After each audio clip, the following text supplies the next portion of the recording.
ಎಲ್ಲರಿಗೂ ನಮಸ್ಕಾರ. ನನ್ನ ಹೆಸರು ರಶ್ಮಿ ಅಂತ. ನಾನು ಒಂದು ಚಟ್ನಿನ ಮಾಡ್ತಾಯಿದ್ದೀನಿ ಇವತ್ತು, ಟೊಮೆಟೊ ಚಟ್ನಿ ಅಂತೇಳಿ. ಇದು ತುಂಬ ವೈರಲ್ ಆಗಿದೆ ಇನ್ಸ್ಟಾಗ್ರಾಮ್ದಲ್ಲಿ, ಯೂಟ್ಯೂಬ್ದಲ್ಲಿ. ಟ್ರೈ ಮಾಡಬೇಕಂತ ನಾನು ಟ್ರೈ ಮಾಡಿದೆ. ತುಂಬ ಚೆನ್ನಾಗಿ ಬರ್ತಿದ್ದು ಟೇಸ್ಟ್.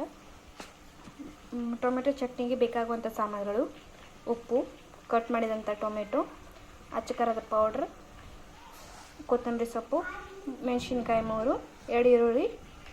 ಈಗ ನಾನು ಕಟ್ ಮಾಡಿದ ಟೊಮೆಟೊವನ್ನು ಸ್ವಲ್ಪ ಎಣ್ಣೆ ಹಾಕಿದ್ದೀನಿ. ಎಣ್ಣೆ ಒಳಗೆ ಕಟ್ ಮಾಡಿದಂಥ ಟೊಮೆಟೊ ಮತ್ತು ಬೆಳ್ಳುಳ್ಳಿಗಳನ್ನು ಹಾಕಿ ಫ್ರೈ ಮಾಡಿದ್ದೀನಿ. ಈ ರೀತಿ ಫ್ರೈ ಮಾಡ್ಕೊಂಡಿನಿ. ಈಗ ಇದು ಗ್ಯಾಸ್ ಆಫ್ ಮಾಡಿಬಿಟ್ಟು ಮಿಕ್ಸರ್ ಗ್ರೈಂಡ್ನಲ್ಲಿ ಸ್ವಲ್ಪ ಪೇಸ್ಟ್ ಮಾಡ್ಕೋಬೇಕಿದ್ದೀನಿ. ಈಗ ಇದನ್ನು ನಾನು ಮಿಕ್ಸಿಯಲ್ಲಿ ಹಾಕ್ಕೊಂಡು ರುಬ್ಬೋತೀನಿ. ಇದರೊಳಗೆ ಎಣ್ಣೆ, ಟೊಮೆಟೊ, ಬೆಳ್ಳುಳ್ಳಿ ಹಾಕ್ಕೊಂಡು ಫ್ರೈ ಮಾಡಿದ್ದೀನಿ. ಓನ್ಲಿ ಮಿಕ್ಸಿ ಗ್ರೈಂಡ್ ಮಾಡ್ಕೊತೀನಿ. ಗ್ರೈಂಡ್ ಮಾಡ್ಕೊಂಡ ತಕ್ಷಣ ನಿಮಗೆ ತೋರಿಸ್ತೀನಿ ಯಾವ ರೀತಿ ಅದಕ್ಕೆ ಇದು ಮಾಡೋದು. ಇದು ನಮಗೆ ಸ್ವಲ್ಪ ಬೇಸರ ಬಂದಾಗ ಅದು ಮಾಡಿಕೊಂಡ್ರೆ ಒಳ್ಳೆಯದು, ಮಾಡ್ಕೋಬೋದು. ಟ್ರೈ ಮಾಡಿ ನೀವು ಕೂಡ. ನಾನು ಟ್ರೈ ಮಾಡಿದೆ, ತುಂಬ ಚೆನ್ನಾಗಿ ಬಂದಿತ್ತು ಟೇಸ್ಟ್. ನೋಡಿ, ಈ ರೀತಿ ರುಬ್ಕೊಂಡು ಬಂದಿದ್ದೇನೆ ನಾನು. ಇದಕ್ಕೆ ಸಣ್ಣಗೆ ಹೆಚ್ಚುವಂಥ ಈರುಳ್ಳಿ,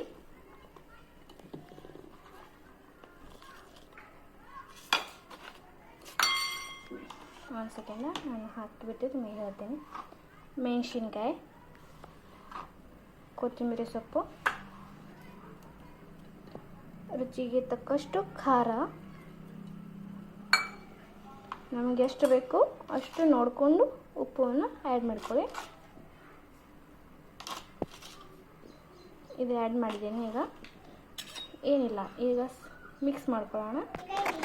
ಈಗ ಇದನ್ನು ಮಿಕ್ಸ್ ಮಾಡ್ಕೊಂಡಾಯಿತು. ಈ ರೀತಿ ರೆಡಿಯಾಗಿದೆ ಇದು ಚಟ್ನಿ.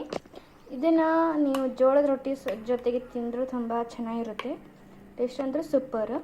ಟ್ರೈ ಮಾಡಿ, ಹೇಗಿತ್ತು ಹೇಳಿ. ಎಲ್ಲಾದರೂ ತಪ್ಪಾಗಿದ್ದರೆ ಕ್ಷಮೆ ಇರಲಿ. ಧನ್ಯವಾದಗಳು. Thank you.